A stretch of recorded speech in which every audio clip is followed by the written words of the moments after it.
Hello everyone, मैं आशुतोष स्वागत करता हूं फिर से आपको विद्यागिरी परिवार में।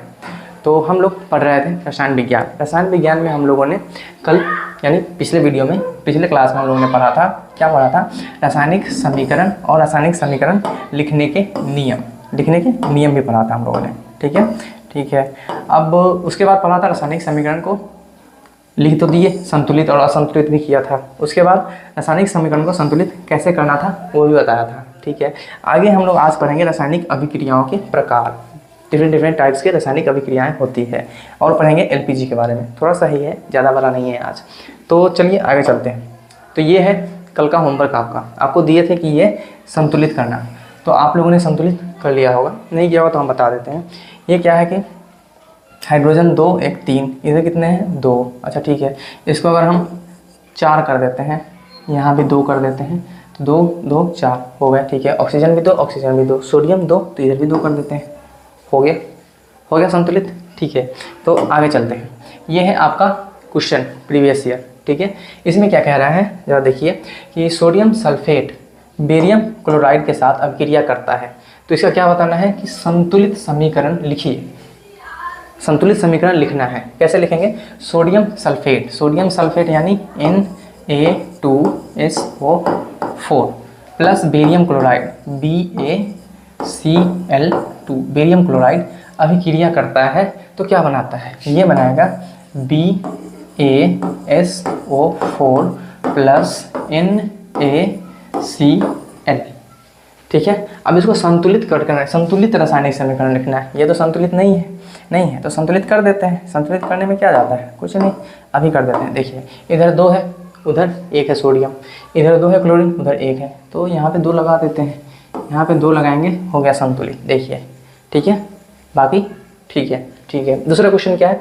कैल्शियम हाइड्रोक्साइड CaOH ऑल्टोइस, इसको कैल्शियम हाइड्रोक्साइड कहते हैं, प्लस कार्बन डाइऑक्साइड यानी CO2 अभिक्रिया करता है, क्या बनाता है? ये बनाएगा CaCO3 calcium carbonate plus H2O। देखिए ये संतुलित है क्या?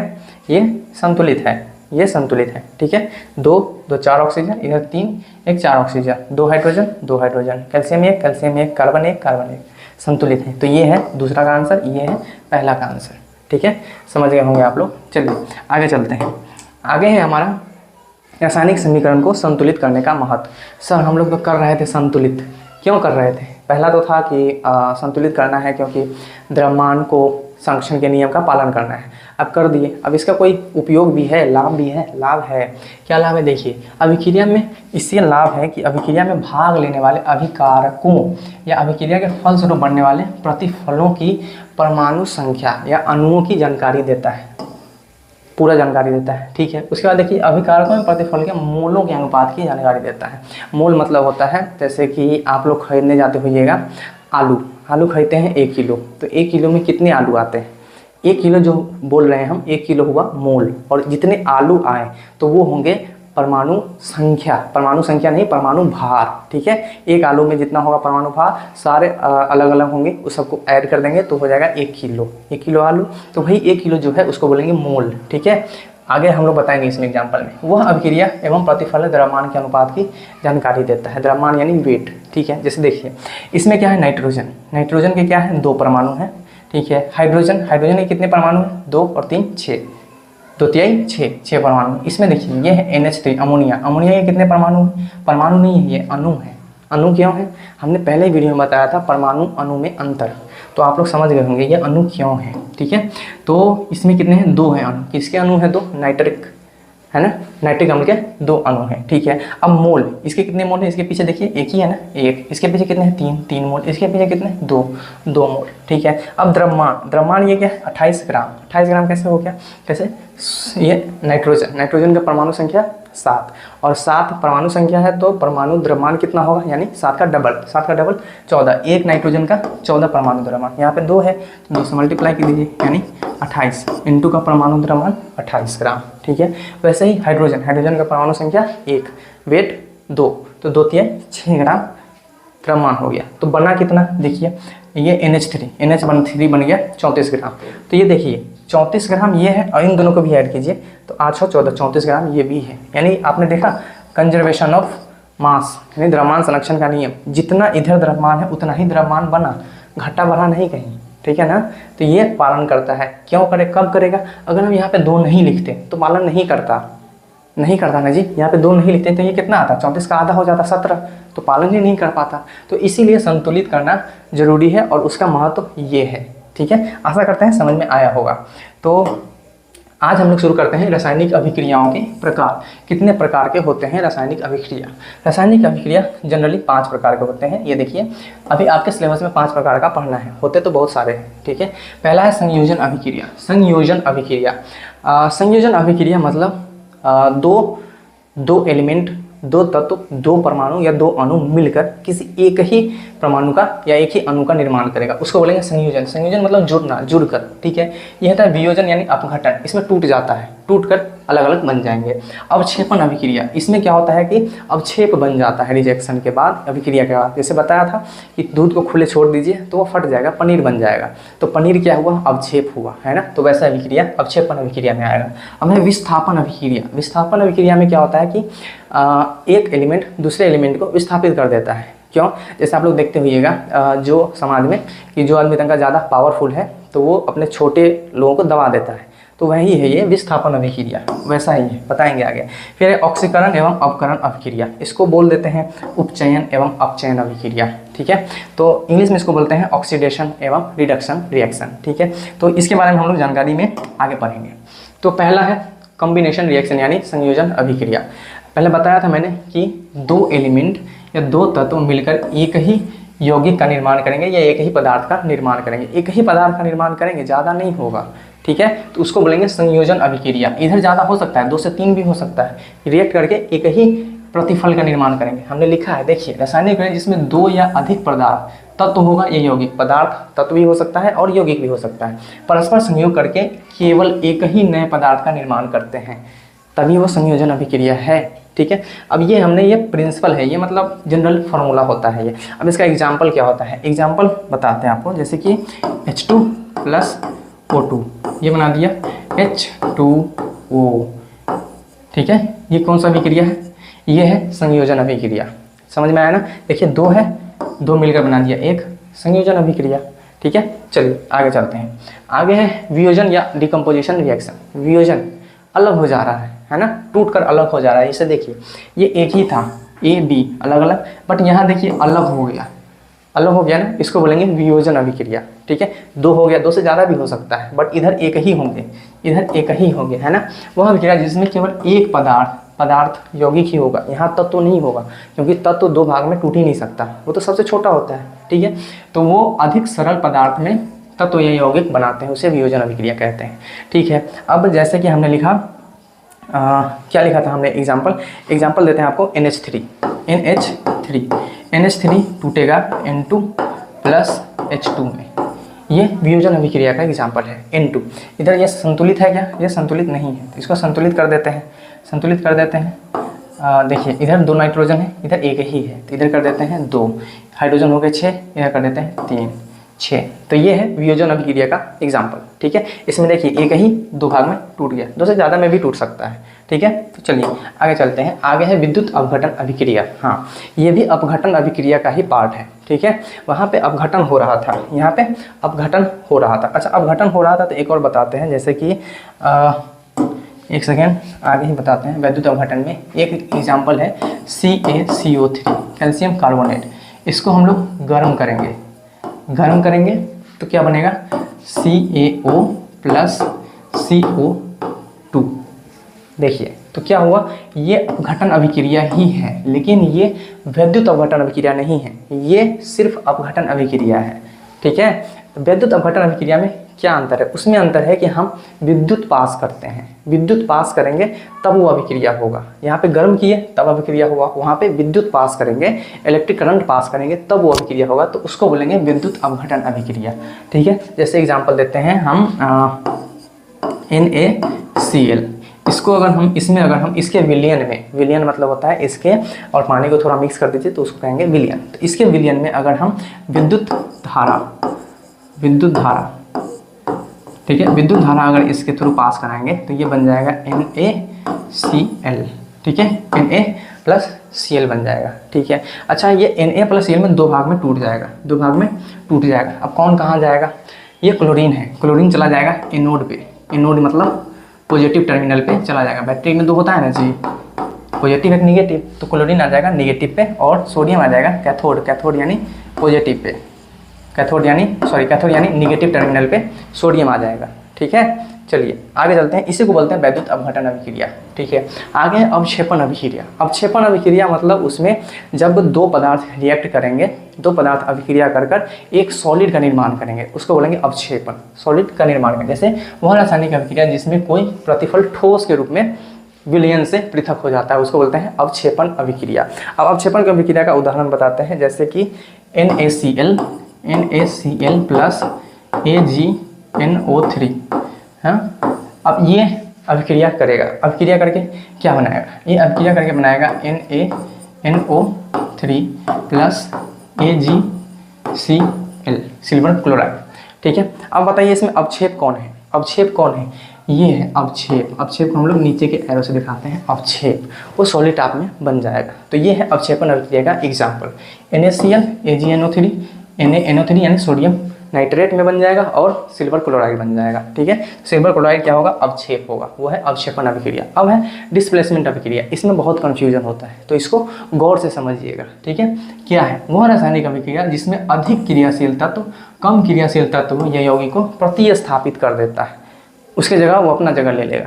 जैसे बताते हैं, ये जनरली दो प्रकार के होते हैं। अभी ये समझिए विस्थापन अभिक्रिया होता क्या है। जैसे zinc plus H2SO4 sulphuric acid, इनका अगर रिएक्शन करवाएंगे तो ये बन जाएगा ZnSO4 यानी zinc sulphate plus H2, gas बाहर निकल जाएगा।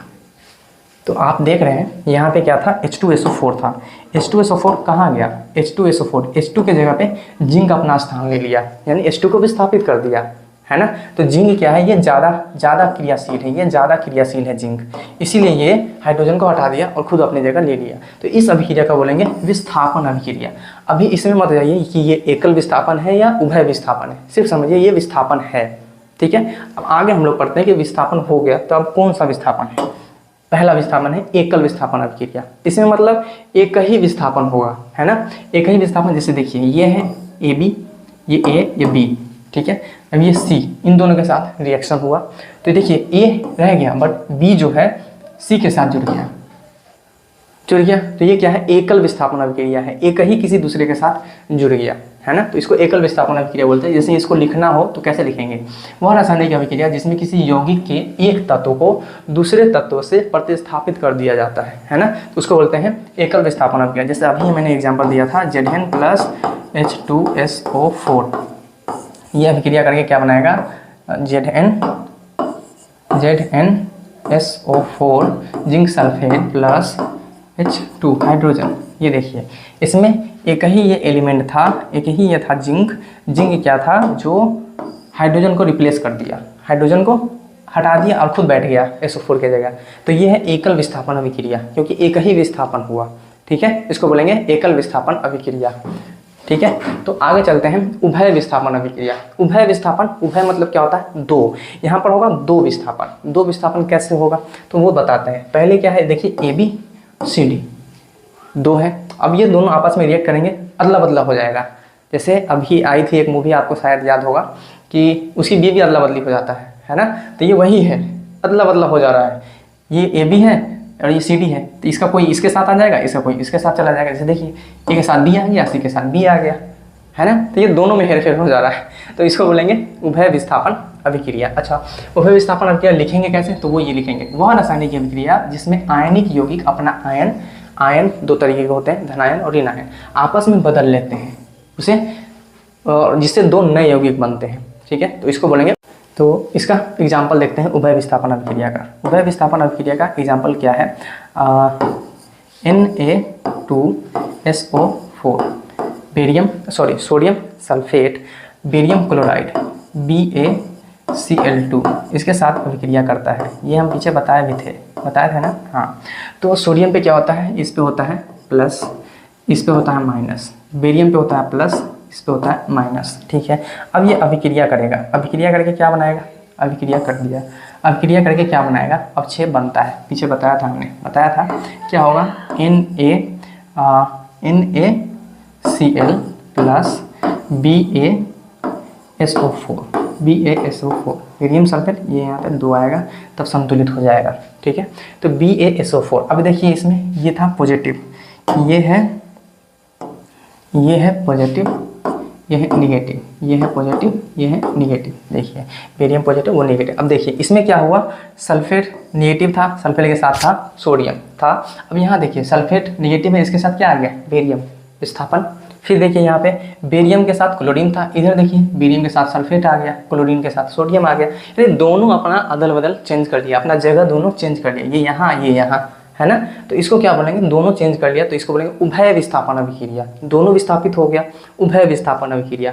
आप लोग कहेंगे सर ये BaSO4 तो अवक्षेप भी बनता है, हाँ अवक्षेप भी बनता है, तो इस अभिक्रिया को आप अवक्षेपण अभिक्रिया भी कह सकते हैं, बट एग्जाम में अगर आएगा तो क्वेश्चन में ऑप्शन में एक ही रहेगा, कोनो या तो रहेगा उभय विस्थापन या रहेगा अवक्षेपण, ठीक है। तो ये एग्जाम्पल था एक। आगे चलते हैं, आगे ये देखिए विस्थापन और द्विविस्थापन अभिक्रिया में क्या अंतर है, ये आपके बोर्ड का क्वेश्चन है। इन अभिक्रियाओं के समीकरण लिखिए, ठीक है। हमने 2 बताया, आप दोनों लिख दीजिएगा तो फुल मार्क्स मिलेंगे।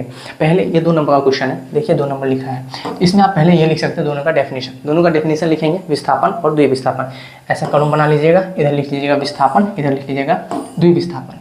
विस्थापन में क्या लिखेंगे, हमने पीछे डेफिनेशन बताया था, जिसमें क्या होता है, अधिक क्रियाशील तत्व या पदार्थ कम क्रियाशील पदार्थ को विस्थापित कर देता है, ठीक है। और इसमें क्या होता है कि आयन धन आयन ऋण आयन को विस्थापित कर देता है, ऋण आयन धन आयन को विस्थापित कर देता है। तो ये है दोनों का एग्जाम्पल, और दोनों को अब एग्जाम्पल लिख देंगे, बढ़िया। अब ये है ऑक्सीकरण अवकरण अभिक्रिया, सबसे इंपॉर्टेंट यही है, इससे कम अगर इंपॉर्टेंट है तो वो है विस्थापन अभिक्रिया, उसके बाद धीरे धीरे इंपॉर्टेंट है, ठीक है। तो ये सबसे इंपॉर्टेंट है ऑक्सीकरण एवं अवकरण अभिक्रिया।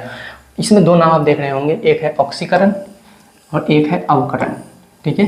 ये 2 नाम हैं और दोनों ये हमेशा होते हैं, जैसे आप लोगों ने देखा होगा जयन वीरू हमेशा रहते हैं साथ, है ना, ये वही है ऑक्सीकरण अवकरण। अच्छा, ऑक्सीकरण क्या है, वह रासायनिक अभिक्रिया जिसमें तत्व या यौगिक से ऑक्सीजन का संयोग, ऑक्सीकरण रिलेट कर रहे हैं नाम को, ऑक्सीकरण, ऑक्सीजन जुड़ रहा है तो हो गया ऑक्सीकरण। एक और होता है हाइड्रोजन टूट रहा है, हाइड्रोजन हट रहा है तो भी ऑक्सीकरण, और ऑक्सीजन जुड़ रहा है तो भी ऑक्सीकरण अभिक्रिया, ठीक है। वैसे जिसमें हाइड्रोजन का निष्कासन होता है या ऑक्सीजन का संयोग होता है, दोनों में से कोई एक हो रहा हो तो वहाँ पर हम कह सकते हैं कि ये ऑक्सीकरण अभिक्रिया है, ठीक है। चलिए जैसे एग्जाम्पल देखते हैं, सल्फर और ऑक्सीजन ये दोनों मिलकर बना दिया सल्फर डाइऑक्साइड, ठीक है। तो इसमें हम किसको क्या बोलेंगे, इसमें ये बोलेंगे कि सल्फर का ऑक्सीकरण हो गया, ये सल्फर जो था इसका ऑक्सीकरण हो गया। ऑक्सीकरण क्यों, सल्फर के साथ ऑक्सीजन जुड़ गया तो सल्फर का ऑक्सीकरण हो गया, इसलिए इसमें बोलते हैं सल्फर इज ऑक्सीडाइज्ड, ठीक है। तो सल्फर का ऑक्सीकरण हो गया। अच्छा ठीक है, तो इसमें ऑक्सीकारक कौन है, ऑक्सीकारक कौन है, ऑक्सीकारक ये खुद ऑक्सीजन है, क्योंकि इसने ही तो सल्फर को ऑक्सीकरण किया था, तो वही तो है ऑक्सीकारक, है ना, तो वो ऑक्सीकारक है। जैसे अब वो नहीं समझ में आया है तो ये आ जाएगा समझ में।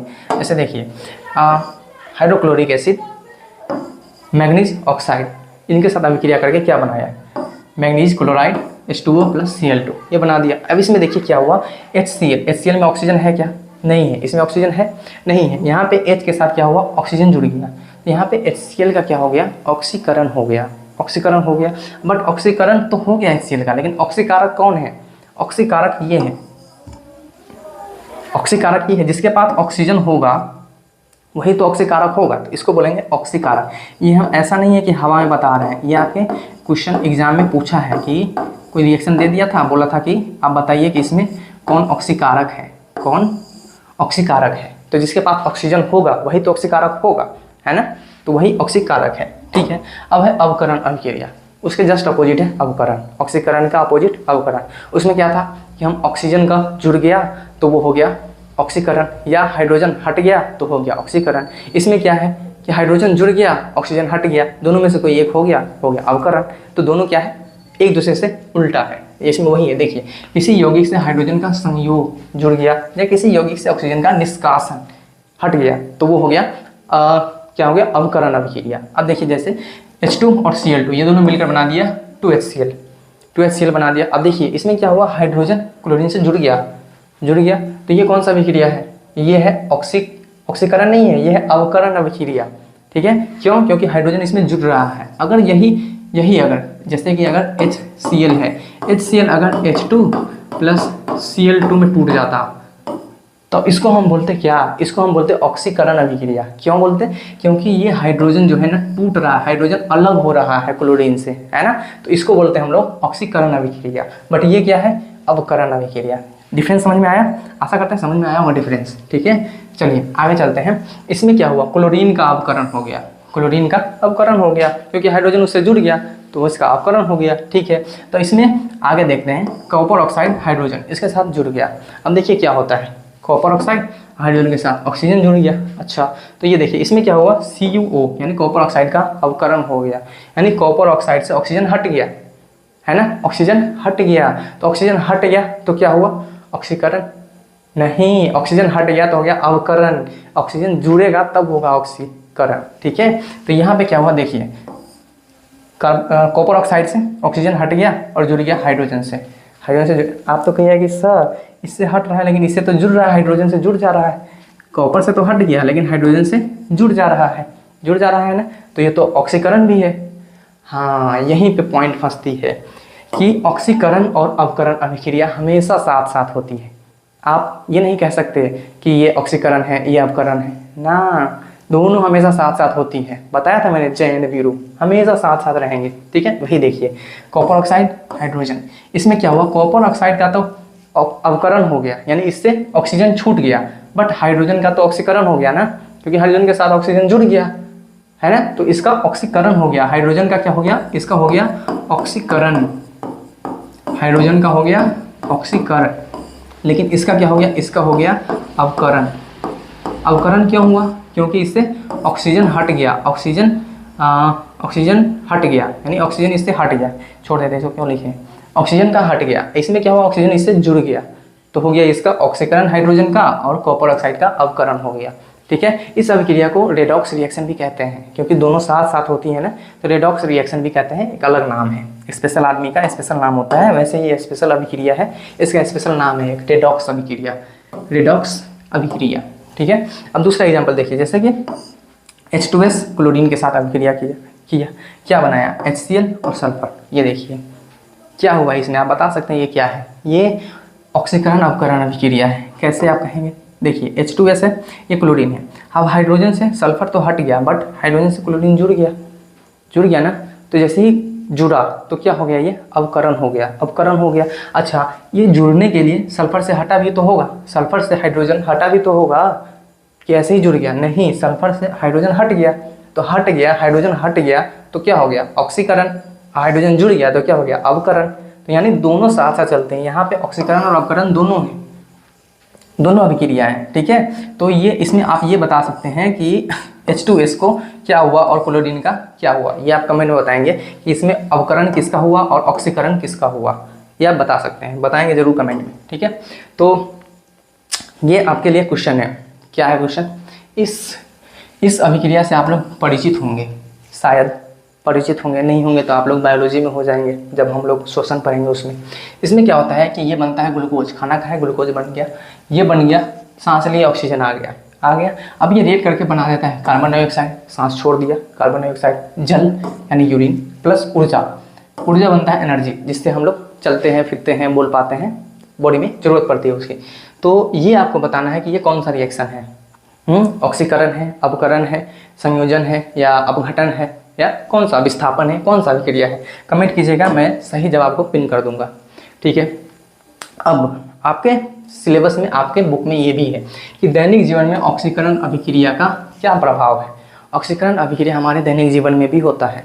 जैसे हमने पहले ही क्लास में बताया था कि दूध से दही बन गया, या फिर दूध फट गया, या फिर हमारा खाना रखे रखे ख़राब हो जाता है, बाहर रखे रखे।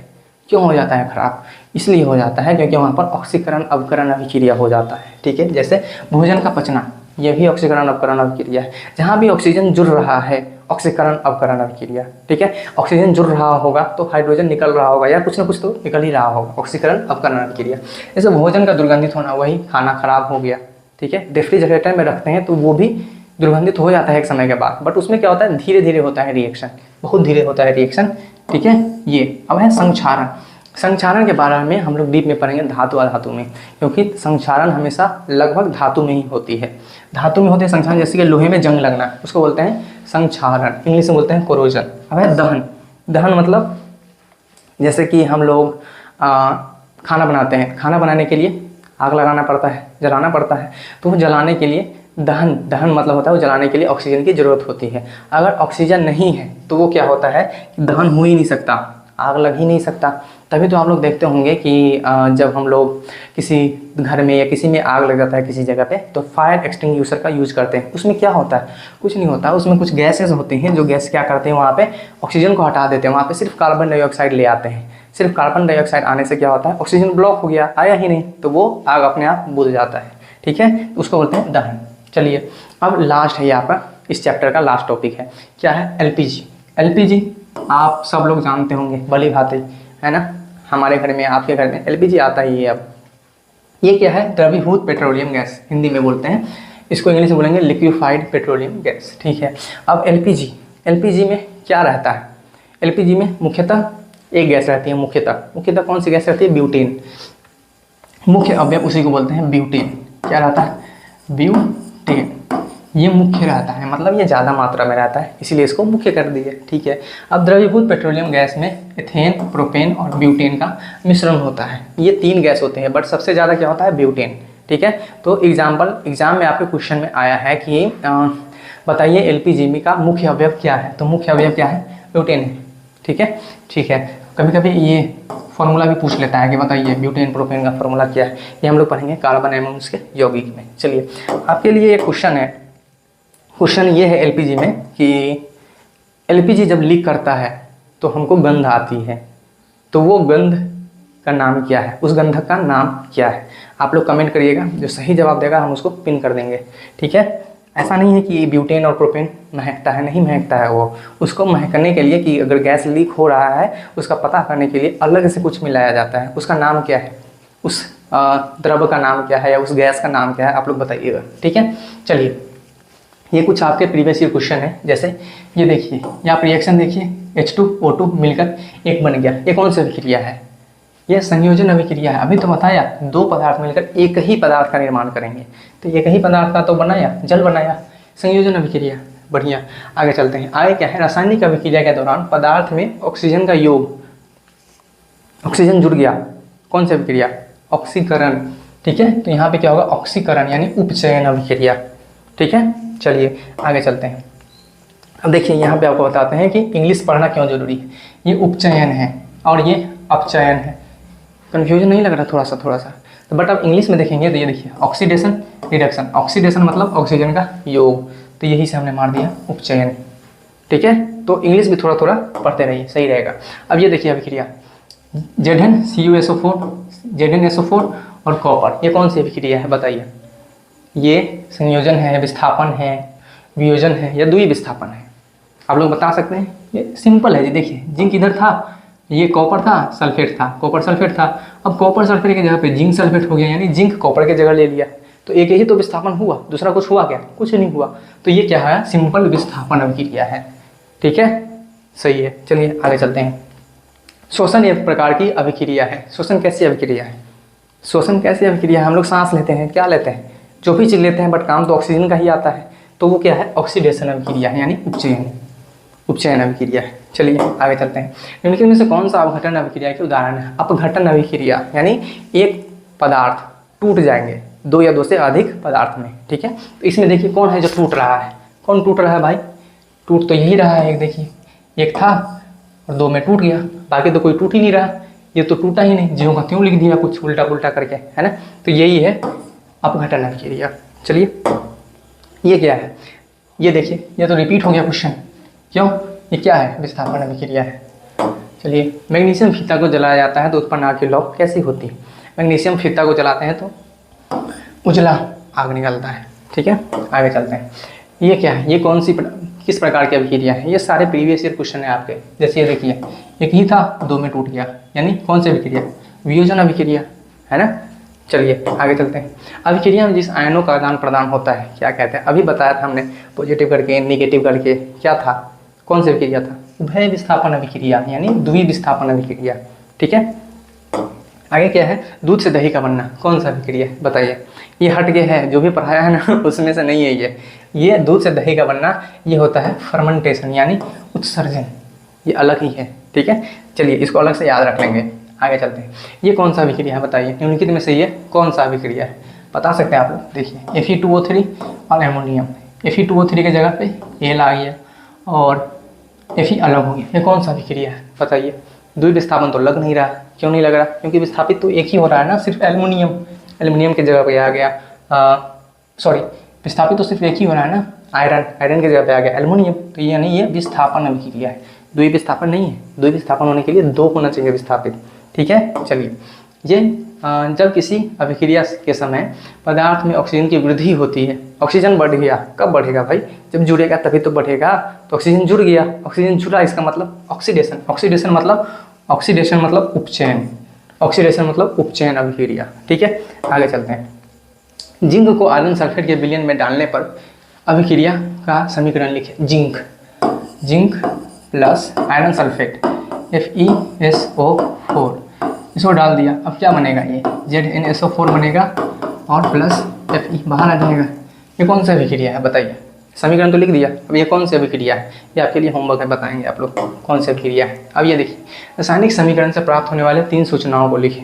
हमने पहले ही बताया था जब रासायनिक समीकरण पढ़ रहे थे पिछले वीडियो में, तो उसमें बताया था रासायनिक समीकरण, वो आप लोग देखेंगे, जो भी हमने 3-4 पॉइंट लिखे थे उसको आप लिख देंगे, वही है रासायनिक समीकरण की सूचना है। ये 2 नंबर का क्वेश्चन है, आप ज़्यादा से ज़्यादा 3 पॉइंट लिख देंगे, मिल जाएंगे आपको आंसर। ठीक है, तो अब तक के लिए हम खत्म कर चुके हैं अपना चैप्टर, ये खत्म हो गया हमारा चैप्टर 1 जो रासायनिक समीकरण एवं अभिक्रिया था वो हम लोगों ने पढ़ लिया, इतना ही था। इसमें लॉन्ग टर्म क्वेश्चन नहीं आते हैं। ठीक है, तो हमने देखा है लगभग 10 सालों का देखा है, लॉन्ग टर्म क्वेश्चन लॉन्ग जो 5 नंबर का आता है उसमें नहीं आता है। तो हम लोग आगे पढ़ेंगे जब अम्ल धातु, अम्ल लवण और उसके बाद चलेंगे धातु अधातु, उसमें से भर के आते हैं, तो हम लोग उसमें करेंगे लॉन्ग टर्म क्वेश्चन। अभी तक के लिए धन्यवाद, बने रहिए, मिलते हैं नेक्स्ट वीडियो।